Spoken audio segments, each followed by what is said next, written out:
नमस्कार दोस्तों, आज के इस वीडियो लेक्चर में हम सब जानने वाले हैं कि सेंटर और स्टेट के बीच में किस प्रकार का रिलेशनशिप होता है, वो किस प्रकार से मिल करके आपस में काम करते हैं, किस प्रकार से वो गवर्निंग करते हैं। ठीक है, उनका गवर्निंग पैटर्न क्या होता है, किस प्रकार से वो टैक्सेस लेते हैं। ठीक है, इन सभी चीज़ों के बारे में आज के इस वीडियो में कवर करेंगे, जानकारी प्राप्त करेंगे। ठीक है, इस जो रिलेशनशिप है उसको 3 पार्ट में डिवाइड किया गया है। जो फर्स्ट है वो है लेजिस्लेटिव रिलेशनशिप, और जो सेकंड है वो है एडमिनिस्ट्रेटिव रिलेशनशिप, और जो थर्ड है वो है फिनेंशियल रिलेशनशिप। ठीक है, इन सभी रिलेशनशिप को आज के इस वीडियो लेक्चर में हम सब एक एक करके बहुत ही ईजिली जानने और समझने वाले हैं। ठीक है, तो चलिए आज की ये कमाल की वीडियो शुरू करते हैं। सब्सक्राइब करें मॉडर्न टीच यूट्यूब चैनल को और इस बेल आइकन पर क्लिक करके ऑल वाला ऑप्शन सिलेक्ट कर ले, ताकि आपको सभी प्रकार के लेटेस्ट एजुकेशनल वीडियो का नोटिफिकेशन मिल सके। तो चलिए जान लेते हैं कि किस प्रकार से रिलेशनशिप सेंट्रल और स्टेट के बीच में होता है। ठीक है, इसके बारे में जो कॉन्स्टिट्यूशन है हमारा बात करता है 11 पार्ट 11 के अंतर्गत बात कहा मतलब बताया गया है कि किस प्रकार से रिलेशनशिप होगा। ठीक है, साथ में 11 और 12, ठीक है 11 और 12 दोनों मिलकर के ये बताते हैं कि किस प्रकार से सेंट्रल और स्टेट के बीच में रिलेशनशिप संबंध इस्टेब्लिश होगा। ठीक है, और इसको 3 पार्ट में विभाजित किया गया, जैसा कि मैंने आपको बताया।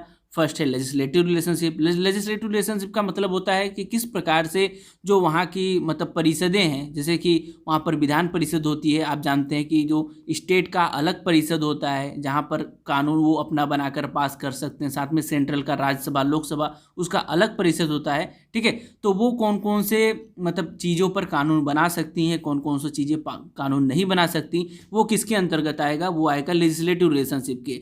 जबकि सेकंड में जो भी है एडमिनिस्ट्रेटिव रिलेशनशिप। ठीक है, एडमिनिस्ट्रेटिव रिलेशनशिप का मतलब होता है यानी कि किस प्रकार से, ठीक है, किस प्रकार से प्रशासनिक कार्य किया जाएगा। ठीक है, ये चीज़ें यहाँ पर कवर अप होगी एडमिनिस्ट्रेटिव रिलेशनशिप में। ठीक है, इसमें तो कानून बना लिए भैया, उसके बाद में किस प्रकार से प्रशासन किया जाएगा, लोगों पर किस प्रकार से शासन किया जाएगा, ये इसके अंतर्गत कवर अप होगा।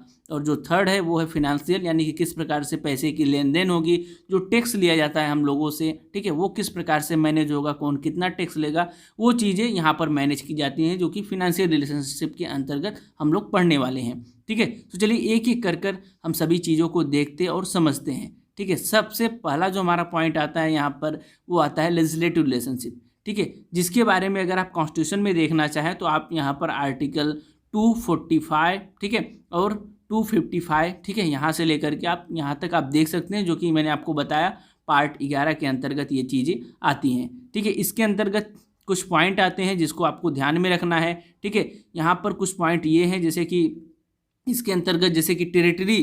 ठीक है, टेरिटरी मतलब कि कौन से मतलब कि लोग कितना कानून बना सकते हैं, स्टेट कौन कौन सा चीज़ों पर कितना कानून बना सकता है, साथ में सेंट्रल कौन कौन सा चीज़ों पर कितना कानून बना सकता है। तो ये फर्स्ट वाले पॉइंट के अंतर्गत आती है। सेकंड वाला पॉइंट कहता है सब्जेक्ट मैटर। ठीक है, सब्जेक्ट मैटर में बताया गया है कि आप इस सब्जेक्ट पर ये चीज़ें बना सकती हैं। ठीक है, सेकेंड तो जो थर्ड है वो है parliamentary legislation in the state field. ठीक है, तो इसके अंतर्गत मतलब कि जो एक्स्ट्रा चीज़ें, जैसे कि कभी कभी क्या हो जाती है कि मतलब स्टेट हमारा रिक्वेस्ट करता है कि भाई जो सेंट्रल है इस चीज़ पर कानून बनाए, तो इसको लेकर के हम आगे डिस्कशन करने वाले हैं। ठीक है, तो यहाँ पर कुल मेन जो 3 यही पॉइंट है जिसके अंतर्गत ये चीज़ें कवरअप होती हैं। तो चलिए एक एक कर हम समझ लेते हैं कि कौन कौन से चीज़ों पर क्या क्या चीज़ें होती हैं। फर्स्ट है टेरिटोरियल। ठीक है, यानी कि जो क्षेत्र है उसका extend of central and state legislative. तो फर्स्ट जो पॉइंट यहाँ पर हमारा कहता है वो कहता ये है कि the parliament can make laws for the whole or any part of India. ठीक है, जो हमारा पार्लियामेंट है यानी कि जो सेंट्रल है वो पूरे जो भारत है उस पर क्या बना सकता है, कोई मतलब कि जो भी कानून है वो बना सकता है, या फिर वो पूरे भारत पर बनाना चाहे तो उस पर बना सकता है, या फिर किसी छोटे से पार्ट के बारे में बनाना चाहे तो वो भी बना सकता है। बट यहाँ पर जो हमारा स्टेट लेजिस्लेटिव है यानी कि जो हमारी राज्य सरकार है वो कहाँ पे हमारा मतलब कानून बना सकती है, वो केवल बना सकती है, वो केवल अपने स्टेट के अंतर्गत चीज़ों के लिए क्या बना सकती है, कानून बना सकती है। जो हमारा सेंट्रल है वो तो पूरे इंडिया के लिए कानून बना सकता है, बट जो स्टेट है वो केवल अपने स्टेट के अंतर्गत की चीज़ों के लिए ही वो कानून बना सकता है। जैसे कि कोई उत्तर प्रदेश के ले लीजिए कि उत्तर प्रदेश क्या करेगा, केवल अपने उत्तर प्रदेश को लेकर के ही कानून बना सकता है या फिर उत्तर प्रदेश के किसी पार्ट को लेकर के ही कानून बना सकता है। ठीक है, ऐसे आप बिहार को पकड़ सकते हैं, ऐसे ही आप किसी भी राज्य को पकड़ लीजिए तो वो जो राज्य है वो अपने राज्य के अंतर्गत ही चीज़ों को लेकर के कानून बना सकता है या फिर राज्य के अंतर्गत किसी एक पार्ट को, स्पेसिफिक पार्ट को लेकर के वो कानून बना सकता है। जबकि जो सेंट्रल है वो पूरे सेंट्रल को देखते हुए मतलब किसी भी राज्य को, मतलब राज्य के ऊपर वो अपना कानून बना सकता है। साथ में किसी अगर राज्य के कोई पार्ट है या फिर किसी एक स्पेसिफिक राज्य के ऊपर कानून बनाना हुआ तो वो भी वो कर सकता है। ठीक है, तो चलिए ये चीज़ें हो गई। अब हम लोग देखते हैं नेक्स्ट जैसे कि कुछ चीज़ें मतलब कि अलग भी होती हैं। जैसे कि अब मतलब कि जैसे कि अब मतलब कि भारत ये हो गया, ठीक है, भारत हो गया तो अभी हम लोगों ने बात कर लिया कि स्टेट कहाँ पे कानून बना सकता है और मतलब जो सेंट्रल है वो कहाँ पे कानून बना सकता है। अब इससे अगर बाहर का कानून बनाना हुआ, जैसे कि अंडमान निकोबार हो गए हैं, ठीक है, ये जो हमारे भारत है उसके थोड़ा सा बाहर में आ जाते हैं चीज़ें, तो ऐसे स्पेस, ऐसे जो भी हमारे क्षेत्र हैं उस पर कौन कानून बनाएगा, उस पर कानून कौन बनाएगा, वो भी सेंट्रल बनाएगा। अगर कोई एक्स्ट्रा टेरिटोरियल लेजिस्लेशन है तो उस पर भी हमारा सेंट्रल क्या बनाएगा, उस पर कानून बनाएगा। ठीक है, तो इसके अंतर्गत भी यही चीज़ें आती है कि अगर कोई अलग से क्षेत्र आ जाएगा तो उस क्षेत्र पर भी कौन कानून बनाएगा, सेंट्रल बनाएगा। ठीक है, जैसे कि यहाँ पर आप देखेंगे जो मतलब कि जो प्रेसिडेंट होता है हमारा, president can make regulation for the peace, progress and good governance, इन सब के लिए, ठीक है, गुड गवर्नेंस के लिए, पेस के लिए, ठीक है, पेसेस के लिए, साथ में उसके प्रोग्रेस के लिए क्या करता है वो, मतलब यूनियन टेरिटरी के लिए क्या बनाता है, कानून बनाता है। जैसे कि आप जानते हैं कि हमारा यूनियन टेरिटरी हो गया है, अंडमान एंड निकोबार हो गया है, साथ में लक्षद्वीप आ जाता है इसके अंतर्गत। ठीक है, इसी के अंतर्गत आ जाता है ये दादर एंड नागर हवेली, ठीक है, और इसी के अंतर्गत आ जाता है दमन एंड दीव। ठीक है, दमन एंड दीव करके है, तो ये चीज़ें आ जाती हैं। ठीक है, तो यही बात है कि अगर एक्स्ट्रा कोई चीज़ें आ जाती हैं, एक्स्ट्रा कोई टेरिटरी चीज़ें आ जाती हैं, एक्स्ट्रा कोई क्षेत्र आ जाता है तो वहाँ पर कौन कानून बनाएगा, वहाँ पर कानून बनाएंगे हमारे सेंट्रल भैया। ठीक है, सेंट्रल वाले भैया, और इसके अंतर्गत वही कानून बनाएंगे। अब नेक्स्ट पॉइंट की तरफ बढ़ते हैं कि कौन कौन से ऐसे पॉइंट हैं जहाँ पर यूनियन यानी कि हमारा सेंट्रल कानून बनाएगा और कौन कौन से ऐसे पॉइंट है जहाँ पर हमारा स्टेट कानून बनाएगा। तो जैसा कि मैंने आपको इससे पहले वाले वीडियो में बताया था, कुल 3 मतलब लिस्ट होते हैं। फर्स्ट है यूनियन लिस्ट, सेकेंड है स्टेट लिस्ट, उसके बाद में एक आ जाता है कंकरेंट लिस्ट। और उसके बारे में भी मैंने बताया था कि यूनियन लिस्ट में कौन कानून बना सकता है, सेंट्रल यानी कि सेंट्रल भैया, और जो स्टेट लिस्ट है वो स्टेट वाले भैया यानी कि यूपी, बिहार, ये सब। ठीक है, और जो ये कंकरेंट लिस्ट है इसमें ये कॉमन लिस्ट होता है। ठीक है, कॉमन लिस्ट में कोई भी बना सकता है, ये भी बना सकते हैं और ये भी बना सकते हैं। ठीक है, तो इसके अंतर्गत ये चीज़ें आती हैं। तो चलिए थोड़ा सा देख लेते हैं कि कौन से चीज़ों पर कौन से लोग कानून बना सकते हैं। यहाँ पर आप देखेंगे कि यूनियन लिस्ट में कुल 100 सब्जेक्ट हैं। ठीक है, यानी कि जो हमारा यूनियन है, सेंट्रल है, ठीक है, वो 100 लिस्ट पर कानून बना सकता है, जबकि स्टेट 61 लिस्ट पर।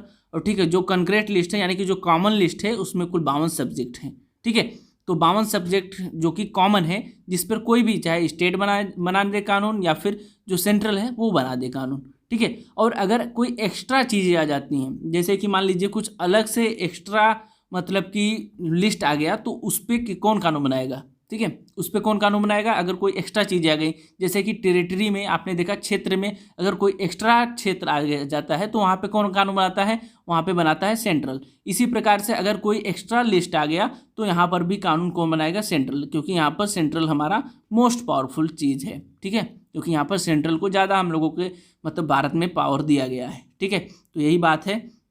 और चलिए थोड़ा सा इसमें देख लेते हैं कौन कौन से लिस्ट में क्या क्या चीज़ें आती हैं। थोड़ा सा आप देखेंगे, जैसे कि यूनियन लिस्ट में आप देखेंगे यहाँ पे तो ये चीज़ें आती हैं, डिफेंस, रेलवे, पोस्ट, ठीक है, इनकम टैक्स, कस्टम ड्यूटीज़, ये सब यूनियन यानी कि ये जो लिस्ट है ये मतलब कि इस लिस्ट पर कौन कानून बनाएगा, हमारा सेंट्रल। साथ में ये जो कॉमन लिस्ट थोड़ा सा आप देख लीजिए, ये हमारा कॉमन लिस्ट है। ठीक है, इसमें कोई भी चाहे ये स्टेट वाले भैया चाहे बनाना चाहें तो वो भी कानून बना सकते हैं, यूनियन वाले भैया वो भी अपना कानून यहाँ पर बना सकते हैं। ठीक है, स्टेट लिस्ट में यहाँ पर आप देख सकते हैं स्टेट लिस्ट में क्या चीज़ें आती हैं। स्टेट लिस्ट में आप देखेंगे ट्रेड एंड कॉमर्स, ठीक है, विद इन द स्टेट, और पुलिस आ जाता है। ठीक है, फॉरेस्ट आ जाता है, लोकल गवर्नमेंट्स, तो ये सब चीज़ें आ जाती हैं। तो ये सब चीज़ें आपने कुछ एग्जाम्पल में देख लिया कि कौन कौन सी चीज़ें आती हैं लिस्ट के अंतर्गत। ठीक है, अब हम लोग बात कर लेते हैं parliamentary legislation in the state field, यानी कि जैसे कि कभी कभी क्या होता है कि अब जैसे कि कोई कोई लिस्ट क्या हो गया कि मतलब कि उसमें राज्य सरकार जो भी है, राज्य सरकार स्टेट है, वो अनेबल हो जाती है, वो मतलब कि मतलब उसको मतलब उस स्थिति में, उस परिस्थिति में वो कानून नहीं बना सकती। ठीक है, इसको बोला जाता है एक्स्ट्रा ऑर्डिनरी सर्कमस्टांसेस, यानी कि कुछ ऐसी भी परिस्थिति हो जाती हैं जहाँ पर मतलब कि स्टेट अपने अपने जो भी लिस्ट में उपस्थित चीज़ें हैं, जो भी आपने देखा, उस पर वो कानून नहीं बना पाती, तो वहाँ पर मतलब कि कानून सेंट्रल हमारा बनाता है। ठीक है, तो ऐसी कौन कौन सी स्थिति है वो थोड़ा सा आप देख लीजिएगा, जो कि बोला जाता है कि एक्स्ट्रा सर्कमस्टांसेस हैं, जिसमें केवल मतलब कि जिसमें मतलब सेंट्रल अपना कानून बना देता है। ठीक है, ये एक्स्ट्रा सर्कमस्टांसेस है जिसमें हमारा सेंट्रल कानून बनाता है। फर्स्ट है राज्यसभा। ठीक है, राज्यसभा पास अ रेजुलेशन, एक रेजुलेशन बिल पास कर दे। ठीक है, अगर राज्यसभा कोई रेजुलेशन बिल पास कर दे जो कि नेसेसरी है, ठीक है, नेशनल, ठीक है, नेशनल मतलब कि पूरे भारत के लिए ज़रूरी है वो, ठीक है, चीज़ें, तो उस पर क्या बना सकती हैं, ये एक्स्ट्रा सर्कमस्टांसेस हो गए जहाँ पर हमारे सेंट्रल को छूट दी जाती है कि आप भाई इन चीज़ों को लेकर के अगर कोई दिक्कत है, कोई प्रॉब्लम है, तो आप क्या कर सकते हैं, बिना राज्यसभा के परमिशन के आप क्या कर सकते हैं, वो कानून बना सकते हैं। तो अगर कोई नेशनल ज़रूरत है तो वहाँ पर एक रेजुलेशन पास करके, ठीक है, रेजुलेशन ला करके वहाँ पर आप एक मतलब कि लिस्ट बना सकते हैं। ठीक है, जो यहाँ पर ये जो मतलब कानून बनता था, ठीक है, ये जो कानून बनाने की पावर थी, इसमें अलग अलग विभाजन था, तो वहाँ पर विभाजन को ख़त्म करके जो ये हमारा यूनियन है वो अपना कानून बना सकता है। ठीक है, ये एक्स्ट्रा ऑर्डिनरी मतलब एक्स्ट्रा सर्कमस्टांसेस है जहाँ पर उसको पावर मिल जाती है कि आप जो सेंट्रल है, सेंट्रल माने सेंट्रल जो हमारा है वो अलग से कानून बना सकता है किसी भी चीज़ को लेकर के।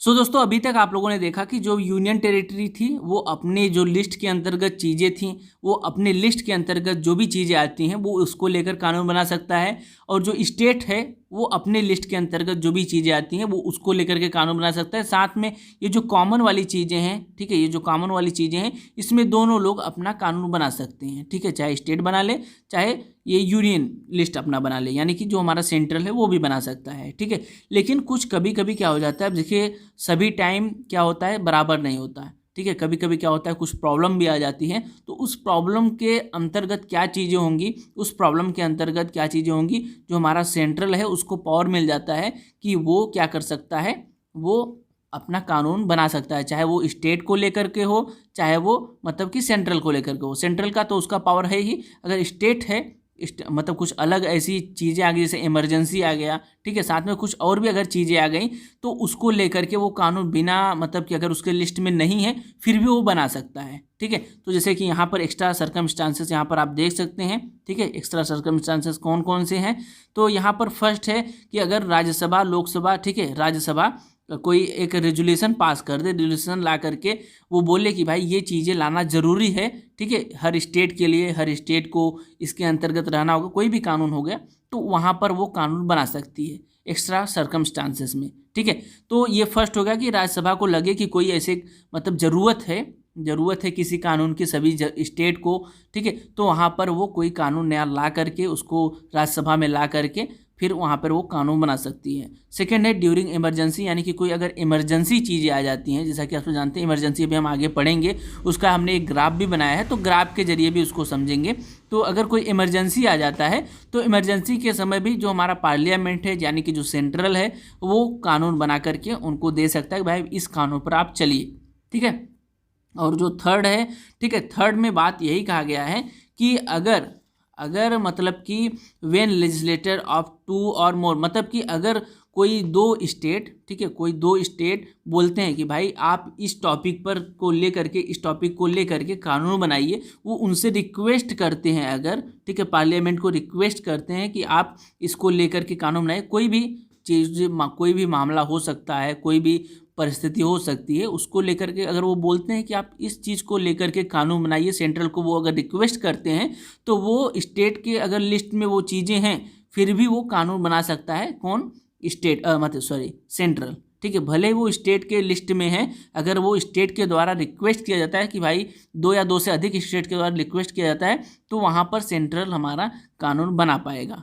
ठीक है। और जो थर्ड है, अगर कोई नेशनल एग्रीमेंट है, ठीक है, अगर कोई नेशनल एग्रीमेंट इम्प्लीमेंट हो रहा है तो वहाँ पर भी क्या कर सकते हैं, मतलब कि कानून वो मतलब बना सकता है हमारा पार्लियामेंट, ठीक है। ये एक्स्ट्रा सर्कमस्टांसेस है, ठीक है, कुछ अलग से मतलब लाइबिलिटी है ये चीज़ें, ठीक है। और अगर इमरजेंसी है, जैसे कि ड्यूरिंग प्रेसिडेंट अगर उनका रूल चल रहा है, ठीक है, प्रेसिडेंट रूल किसी स्टेट पर अप्लाई है, तो वहाँ पर भी वो जो है हमारा पार्लियामेंट, वो अगर स्टेट लिस्ट में भी जो चीज़ें हैं उसको लेकर के भी वो कानून बना सकती है। तो ये कुछ 5 ऐसे एक्स्ट्रा सर्कमस्टांसेस हैं जहाँ पर भले ही चीज़ें स्टेट लिस्ट में हो, फिर भी हमारा सेंट्रल क्या कर सकता है, कानून बना सकता है, ठीक है। चलिए नेक्स्ट बढ़ते हैं। तो यहाँ पर हमारा जो फर्स्ट वाला पॉइंट था वो खत्म होता है। अब सेकेंड हम लोग बात करेंगे एडमिनिस्ट्रेटिव रिलेशनशिप, यानी कि प्रशासनिक रिलेशनशिप क्या चीज़ें हैं, किस प्रकार से प्रशासनिक रिलेशनशिप स्टेट और सेंट्रल के बीच में वर्क करता है, ठीक है।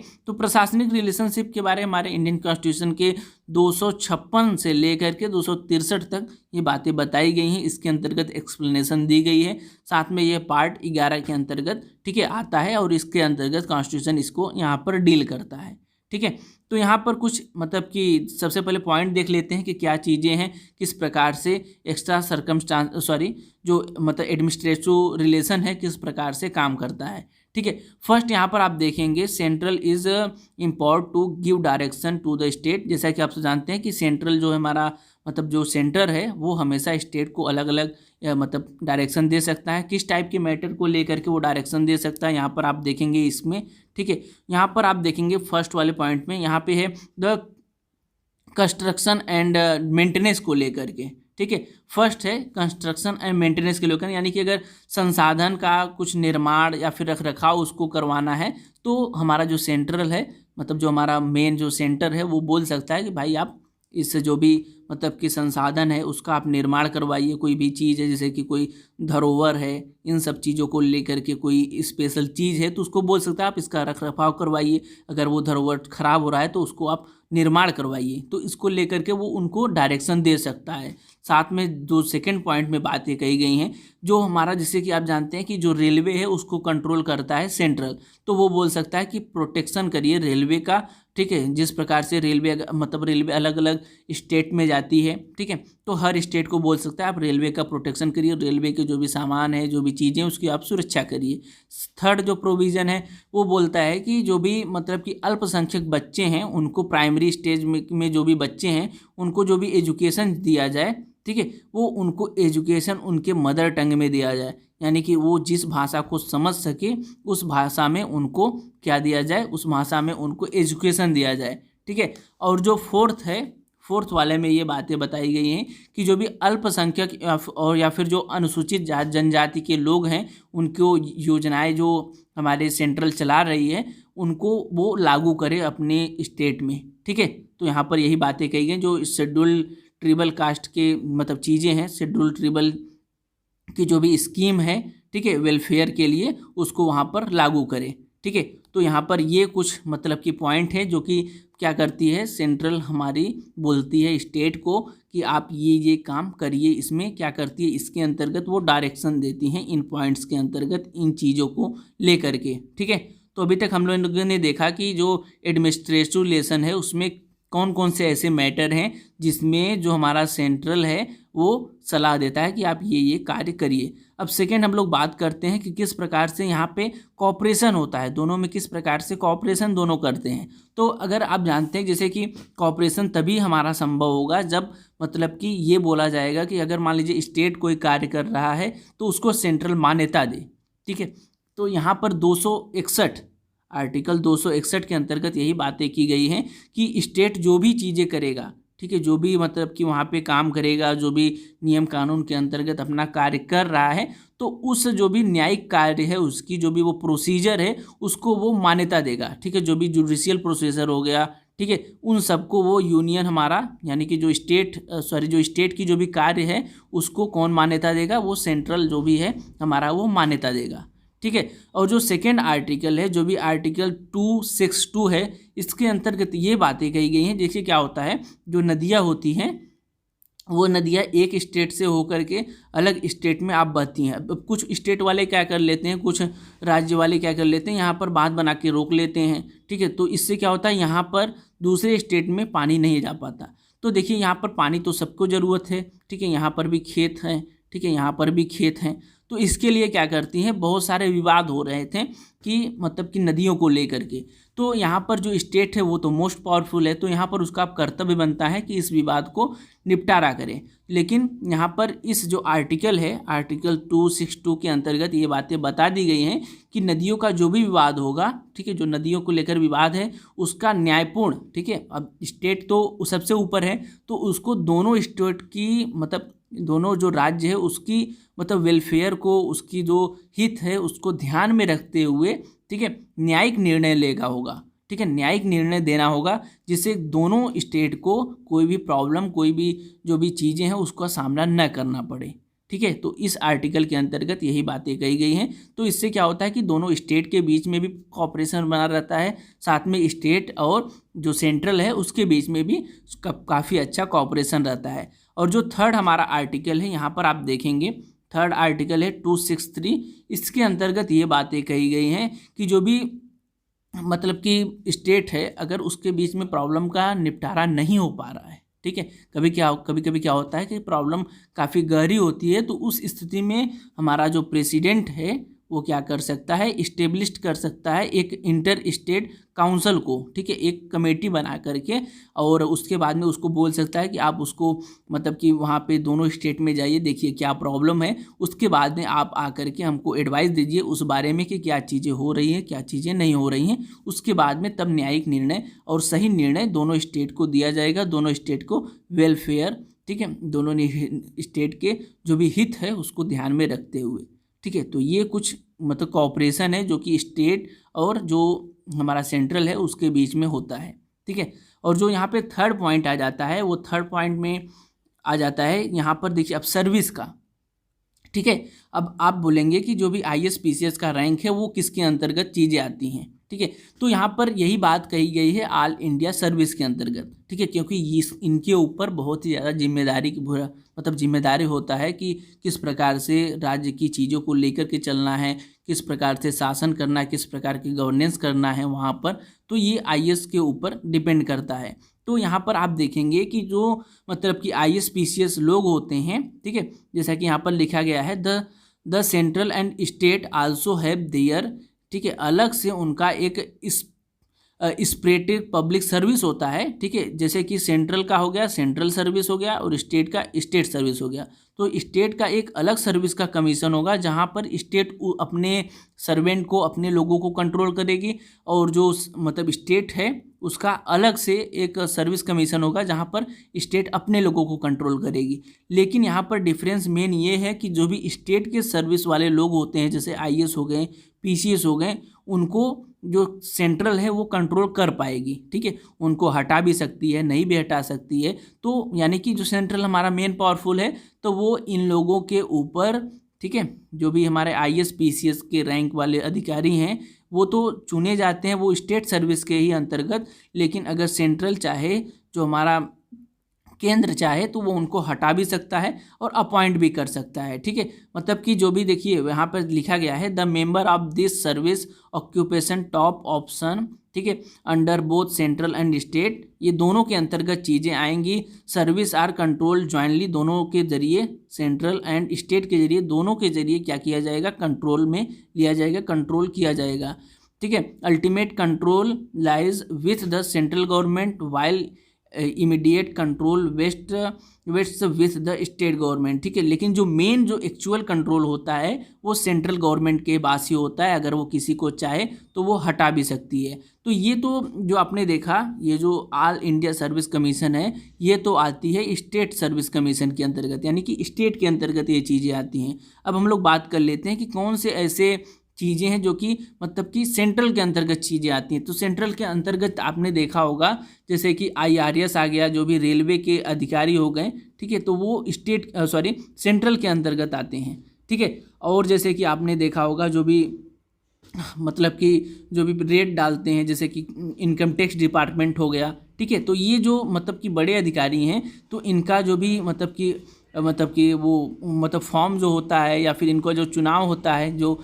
एग्ज़ाम होता है, वो सेंट्रल के जरिए ही करवाया जाता है। साथ में मतलब कि इनको हटाना हुआ, तो ये सभी चीज़ें कौन करता है? सेंट्रल करता है, ठीक है, उनके द्वारा कंट्रोल किया जाता है। अब जैसे कि कोई मतलब कि इनकम टैक्स डिपार्टमेंट का ऑफिसर है, तो उसको स्टेट गवर्नमेंट नहीं हटा सकती। उसको अगर कोई हटाएगा तो वो सेंट्रल गवर्नमेंट के मतलब जरिए भी हटाया जा सकता है और कोई चीज़ नहीं किया जा सकता है। यहाँ पर कुछ इंपॉर्टेंट पॉइंट है जिसको आप देखेंगे, यानी कि यहाँ पर फर्स्ट पॉइंट में ये चीज़ें कही गई हैं। Chairman and member of a state public service commission thought appoint by the governor, ठीक है। जो भी लोक सेवा आयोग के जो भी मेंबर हैं, उनको तो गवर्नर के द्वारा अपॉइंट किया जा सकता है, यानी कि जो भी स्टेट का राज्यपाल होता है उसके द्वारा अपॉइंट किया जा सकता है। बट जो रिमूव करने का प्रोसेस है, यानी कि उसको हटाने का जो भी प्रोसेस है, वो कौन कर सकता है? केवल वो हमारा प्रेसिडेंट यानी कि राष्ट्रपति कर सकता है। साथ में यहाँ पर सेकेंड पॉइंट में ये बातें कही गई हैं, द प्रेसिडेंट कैन इस्टेब्लिश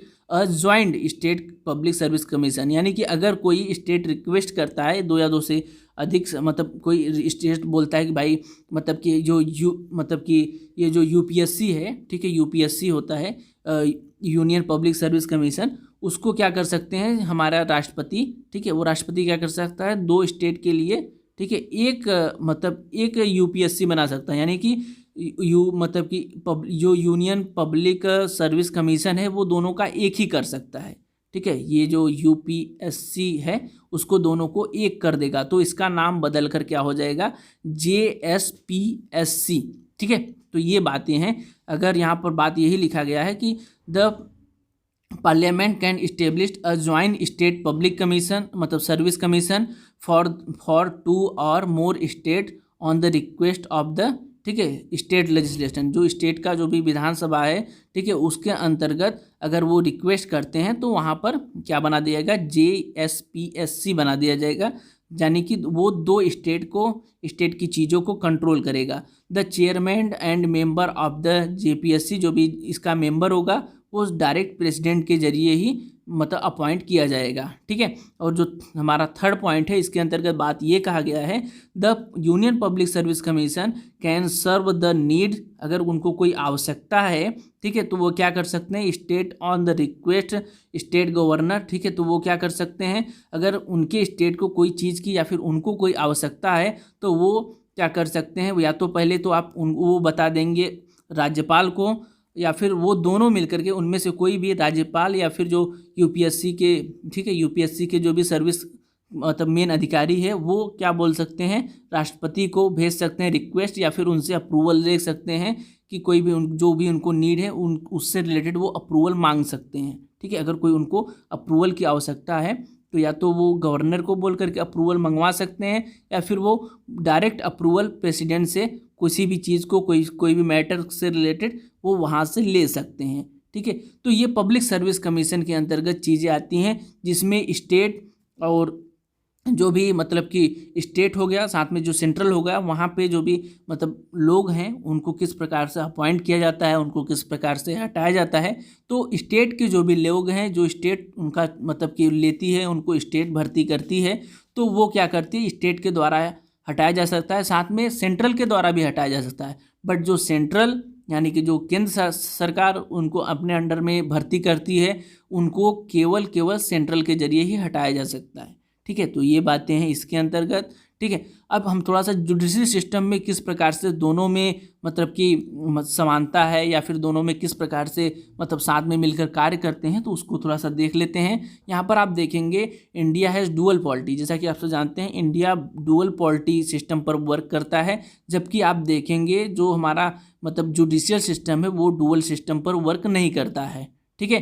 तो यही बातें हैं। The constitution established in integrated judicial system, यानी कि उनका जो कॉन्स्टिट्यूशन है हमारा वो इंटीग्रेटेड जुडिशियल सिस्टम को बनाया है, ठीक है, विद द सुप्रीम कोर्ट।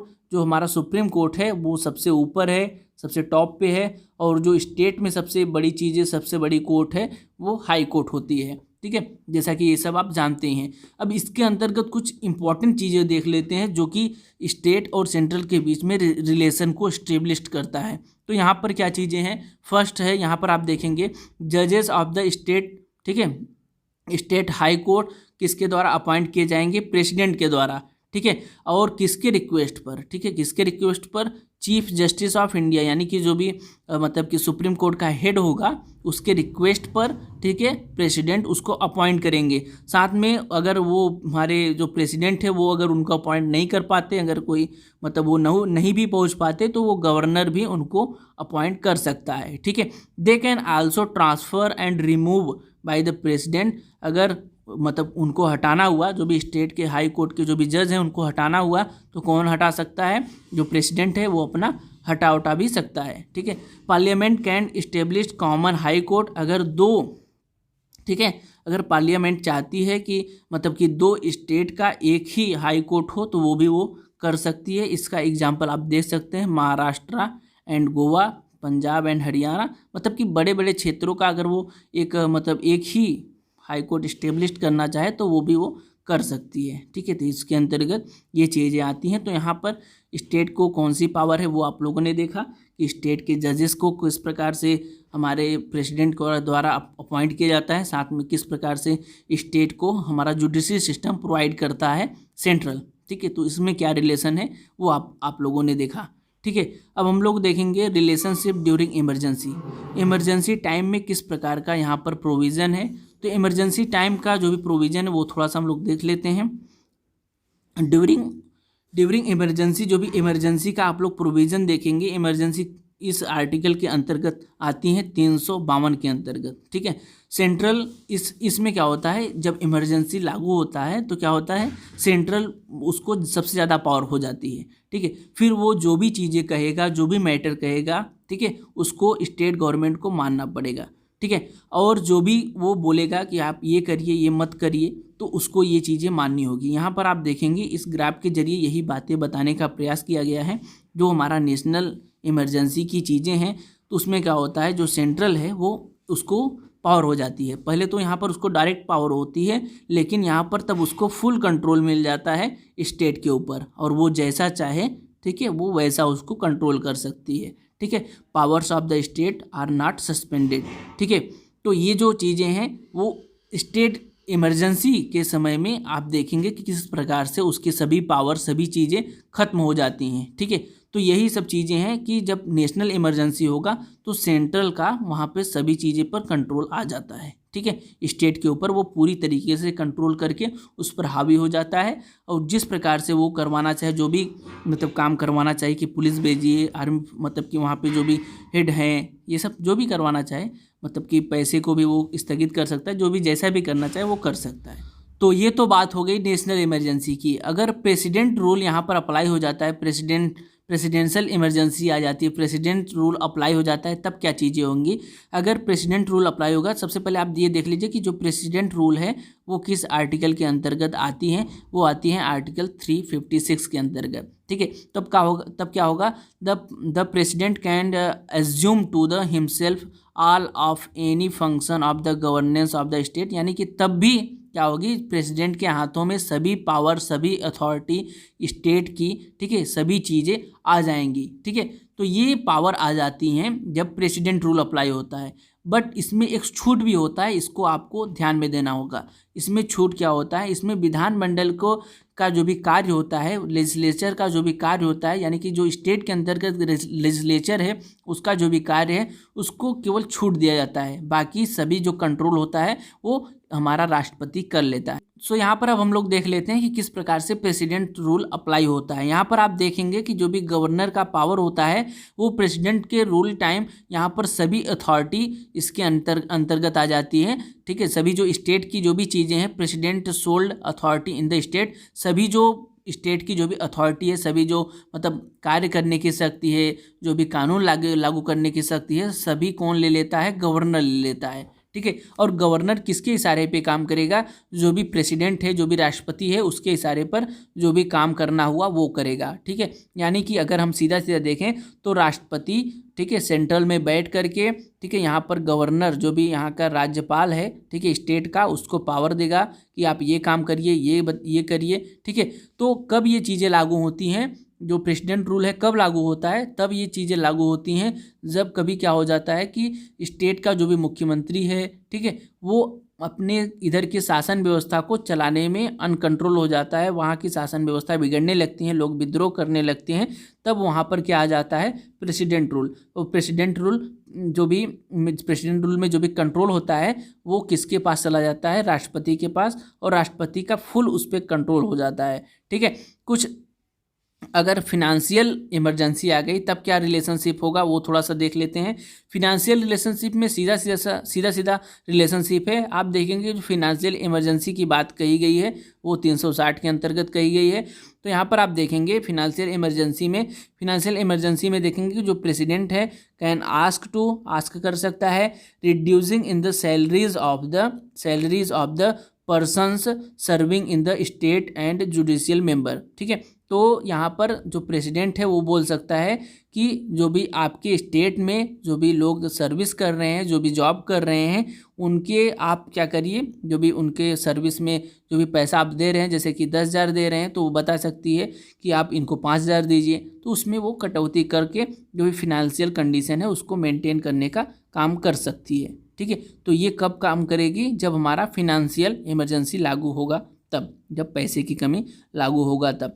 कुछ अदर प्रोविज़न भी है, इसको आप देख लीजिए। अदर प्रोविज़न के अंतर्गत आती है जैसे कि ये सेंट्रल की लाइबिलिटी होती है कुछ, जो यहाँ पर आर्टिकल 355 के अंतर्गत कवरअप किया गया है। सेंट्रल क्या करेगा? स्टेट की जो भी टेरिटरी है साथ में उसकी रक्षा करेगा। जैसे कि यहाँ पे आर्मी का सिलेक्शन, जो भी चीज़ें देख रेख होती है वो कौन करता है? हमारा सेंट्रल करता है। वो सेंट्रल के जरिए सभी चीज़ें कंट्रोल की जाएंगी। साथ में to ensure that government of every state carried on the according with the provision of the constitution. साथ में ये वो एश्योर करेगा जो भी सेंट्रल है कि जो भी स्टेट है वहाँ का जो भी गवर्निंग कर रहा है, जो भी शासन चल रहा है, वो कॉन्स्टिट्यूशन में जिस प्रकार से कहा गया है सभी चीज़ें उसी प्रकार से हो रहा है या फिर नहीं, ठीक है।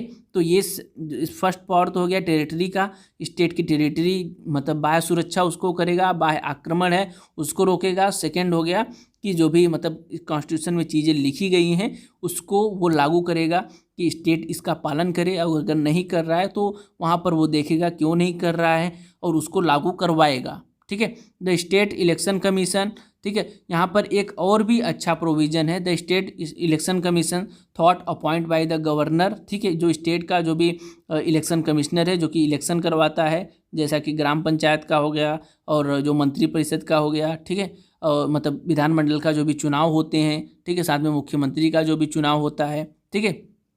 तो ये सब कौन करवाता है? स्टेट इलेक्शन कमीशन करवाता है। तो यहाँ पर स्टेट इलेक्शन कमीशन को कौन लाता है?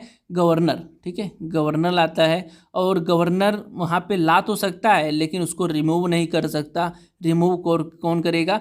प्रेसिडेंट यानी कि राष्ट्रपति करेगा। तो अभी तक हम लोगों ने एडमिनिस्ट्रेटिव रिलेशनशिप को समझा और जाना। इसमें स्टेट कौन कौन सा कार्य करेगा और सेंट्रल कौन कौन सा कार्य करेगा, इसके अंतर्गत ये हम लोगों ने जाना और पढ़ा।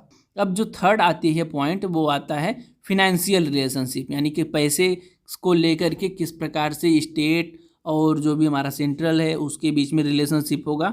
तो इसके बारे में बताया गया है आर्टिकल 268 से लेकर के 293, ठीक है। और ये पार्ट 12 में आती है चीज़ें, और कॉन्स्टिट्यूशन इसके अंतर्गत बात करती है फिनेंशियल रिलेशनशिप को लेकर के, ठीक है। तो इसके अंतर्गत चलिए देख लेते हैं कि क्या चीज़ें आती हैं। सबसे पहले टैक्स का ही इसके अंतर्गत चीज़ें आएंगी, क्योंकि जो टैक्स है वही मेन है फिनेंशियल में, और जो सरकार को पैसा कहाँ आता है? टैक्स के ही अंतर्गत आता है, ठीक है। तो टैक्स के अंतर्गत क्या क्या चीज़ें कह सकता है, क्या क्या चीज़ें होती हैं, वो सबसे पहले आप देखेंगे, ठीक है। फर्स्ट है यहाँ पर आप देखेंगे जो पार्लियामेंट है, ठीक है, जो हमारा पार्लियामेंट है वो क्या कर सकता है? वो अपने, ठीक है, अपने सब्जेक्ट को लेकर के, ठीक है, वो क्या कर सकता है? अपने संघ सूची को लेकर के, अपने सब्जेक्ट को लेकर के, जिसे हम बोलेंगे यहाँ पर देखिए, यहाँ पर सब्जेक्ट, ठीक है, सब्जेक्ट ऑफ यूनियन लिस्ट। ठीक है, यूनियन लिस्ट में जैसे कि आप लोगों ने भी देखा कि टेरिटरी को लेकर के बना था कि आप इस पे कानून बना सकते हैं। ठीक है, जैसे यहाँ पर आप लोगों ने देखा था, इसमें यहाँ पर आपको हम दिखा देते हैं। जैसे कि आप लोगों ने यहाँ पर देखा था 3 सूची होती थी यहाँ पर। ठीक है, यहाँ पर ये शासन व्यवस्था को लेकर के यहाँ पर 3 सूची होती थी कुल। ठीक है, कुल यहाँ पर 3 सूची होती हैं। उसी प्रकार से यहाँ पर हम लोगों के टैक्स को लेकर के पैसा की लेन देन को लेकर के भी 3 सूची बनाई गई है। ठीक है, फर्स्ट हो गया यूनियन का लेकर के सूची, सेकेंड हो गया मतलब कंक्रीट, और थर्ड हो गया स्टेट। तो इसमें भी ये जो कंक्रीट है ये कॉमन चीज़ें होती हैं, यानी यहाँ पर मतलब कि दोनों सरकारें टैक्स ले पाएंगी। स्टेट को लेना हुआ तो वो भी ले पाएंगी, सेंट्रल को लेना हुआ तो वो भी ले पाएंगी। तो ये चीज़ें हैं। तो यहाँ पर अब हम लोग देख लेते हैं कि क्या चीज़ें हैं थोड़ा सा। तो ये हमने आपको इसलिए बताया ताकि आप इसको समझ सकें, थोड़ा सा लिस्ट को लेकर के आपको कन्फ्यूज़न ना हो। ठीक है, तो यहाँ पर अब आप लोग देखेंगे टैक्स को लेकर के। तो अगर पार्लियामेंट जो भी उसका लिस्ट है उसको अंतर्गत हमारे संविधान के अंतर्गत बताया गया है कि यूनियन लिस्ट के अंतर्गत आप इस चीज़ों को लेकर के टैक्स ले सकते हैं, इसमें आप टैक्स लगा सकते हैं। जो भी सेंट्रल है उसको बताया गया कि आप ये लिस्ट में ये इन चीज़ों पे आप टैक्स लगा सकते हैं। तो जो पार्लियामेंट है वो अपने सब्जेक्ट को लेकर के किसी भी मतलब सूची को लेकर के किसी भी लिस्ट के अंतर्गत टैक्स अपना बना सकता है, बता सकता है कि भाई इसके अंतर्गत इतना टैक्स रहेगा, इसके अंतर्गत इतना टैक्स रहेगा, वो अपना कर सकता है। और यहीं पर यहाँ पर स्टेट है, जिस स्टेट लेजिस्लेचर वो भी अपने लिस्ट को लेकर के अपने सब्जेक्ट को लेकर के, ठीक है, जिसको हम लोग स्टेट लिस्ट बोलेंगे, वो अपने अंतर्गत बता सकता है कि इसके अंतर्गत इतना टैक्स रहेगा, इतने इसके अंतर्गत इतना मतलब टैक्स रहेगा। तो ये जो पार्लियामेंट है वो अपने जो भी सब्जेक्ट है उसको लेकर के सभी टैक्सेस को डिसाइड करेंगे, और जो स्टेट है वो स्टेट अपने को लेकर के अपने स्टेट के अंतर्गत को लेकर के जो भी हमारे संविधान में बताया गया है कि आप इस चीज़ के अंतर्गत बना सकते हैं। ठीक है, मतलब टैक्स अपना लगा सकते हैं, तो उन चीज़ों को लेकर के वो टैक्स लगा पाएगा। ठीक है, तो यही बातें हैं। और जो यहाँ पर थर्ड चीज़ें हैं कंक्रीट लिस्ट में दोनों, ठीक है, ये कॉमन लिस्ट होता है जैसे कि मैंने आपको बताया था। तो इसमें चाहे तो मतलब कि स्टेट अपना टैक्स लगा सकती है, चाहे तो मतलब कि जो भी हमारा सेंट्रल है वो भी टैक्स लगा सकता है। ठीक है, दोनों इस प्रकार की चीज़ों को लेकर के टैक्स लगा पाएंगे। ठीक है, तो फर्स्ट वाले में यहाँ पर आप लोगों ने देखा था कि जो पार्लियामेंट है वो केवल अपने लिस्ट को लेकर के मतलब टैक्स लगा पाएगी, स्टेट अपने लिस्ट को लेकर के टैक्स लगा पाएगा। लेकिन जो कंक्रीट लिस्ट है उसमें दोनों, ठीक है, दोनों उन सामानों पर, उन चीज़ों पर टैक्स लगा पाएंगे। तो ये बात करता है, ये चीज़ें हैं कंक्रीट लिस्ट में।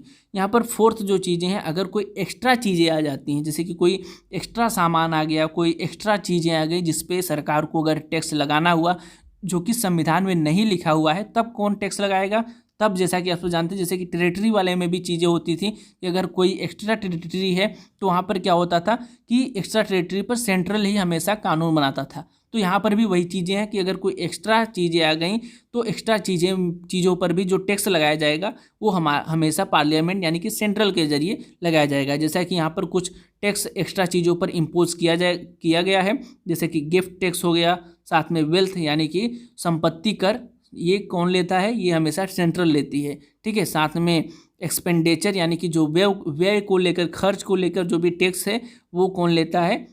हमारा सेंट्रल लेता है। ठीक है, तो ये कुछ एक्स्ट्रा टैक्स हैं जो कि हमेशा एक्स्ट्रा अगर टैक्स लगाना हुआ, ठीक है, तो वो कौन से मतलब चीज़ें लगाएंगी, कौन सरकार लगाएगा? वो हमेशा सेंट्रल लगाएगा। ठीक है, तो यही चीज़ें हैं। अब नेक्स्ट हम लोग पढ़ लेते हैं कि डिस्ट्रीब्यूशन ऑफ टैक्सेस, मतलब कि अगर किसी भी चीज़ को किसी भी आप सामान को लेते हैं, जैसे कि मान लीजिए आप 10 रुपये का कोई सामान लेते हैं, तो इस पर कितना टैक्स राज्य सरकार का होगा?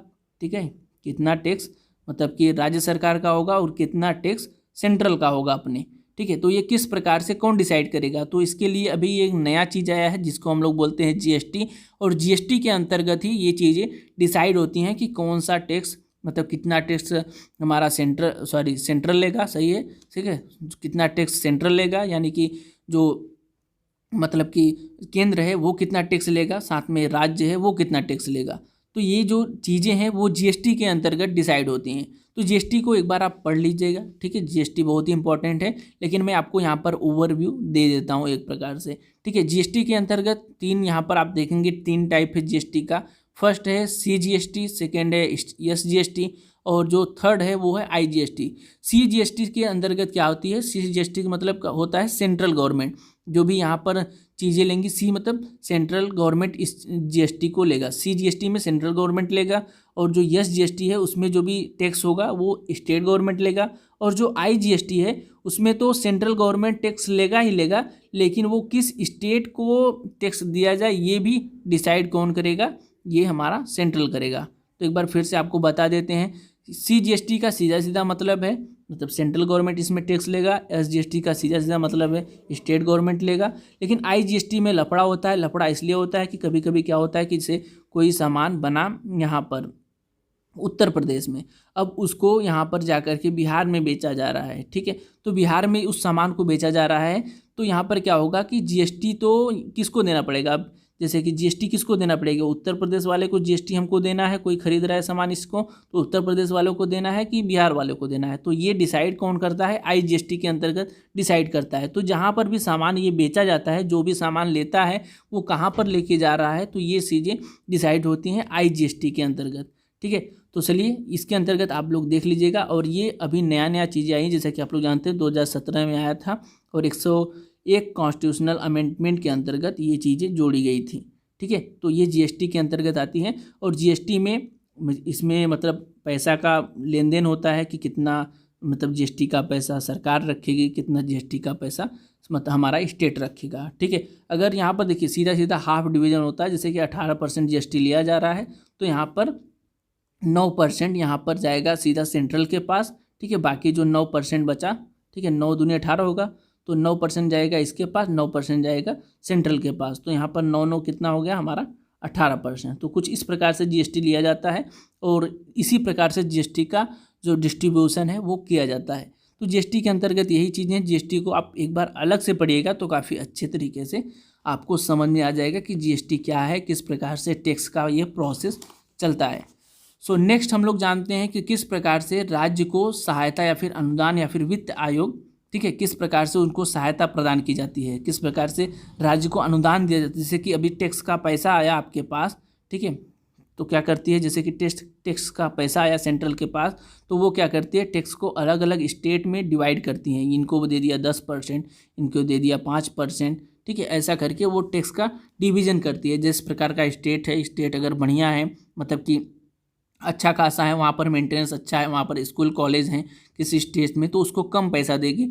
और किसी स्टेट में अच्छा सब चीज़ें नहीं हैं, जैसे कि वहाँ पर गरीबी है, तो वहाँ पर ज़्यादा पैसा इन्वेस्ट करिए क्योंकि उस स्टेट को उसको बढ़ाना है, उसको आगे लेके आना है, ठीक है। तो वही सब चीज़ें इसके अंतर्गत आती है। तो यहाँ पर आर्टिकल जो हमारा मतलब कि 275 कहता है, आर्टिकल 275 कहता है कि जैसे कि empowers the parliament to make grant to the state which are in needed financial assist are not everyone। जैसे कि जिस भी स्टेट को ज़रूरत है, मतलब सेंट्रल देखती है कि किस स्टेट को फिनेंशियल पैसे की ज़रूरत है, कौन सा स्टेट गरीब है, कौन सा स्टेट अमीर है। जो स्टेट गरीब रहेगा वो उसको पैसा ज़्यादा देती है और जो अमीर रहेगा उसको पैसा कम देती है, ठीक है। तो यहाँ पर यही बातें कही गई हैं कि वो अपने हिसाब से देख करके वो पैसा का विभाजन कर सकती है। ऐसा नहीं है कि उसको वो ऐसा बाउंडेशन लगा हुआ ही है कि आप सभी स्टेट को पैसा दीजिए ही दीजिए, ठीक है। तो ये बातें इसके अंतर्गत कही गई हैं। साथ में आर्टिकल 275 के अंतर्गत ये कहा गया है given to the state on the recommendation of the financial minister. अगर कोई फिनेंशियल कमिश्नर, ठीक है, बोलता है कि भाई मतलब कि हमारे राज्य को पैसे की ज़रूरत है, तो वो क्या करेंगे, तब उनको दे भी सकते हैं, नहीं भी दे सकते हैं, लेकिन ये बाउंडेशन नहीं लगा सकते। तो यहाँ पर फिनेंशियल मिनिस्टर को उनको रिक्वेस्ट कर सकते हैं, बस बाउंडेशन नहीं लगा सकते हैं।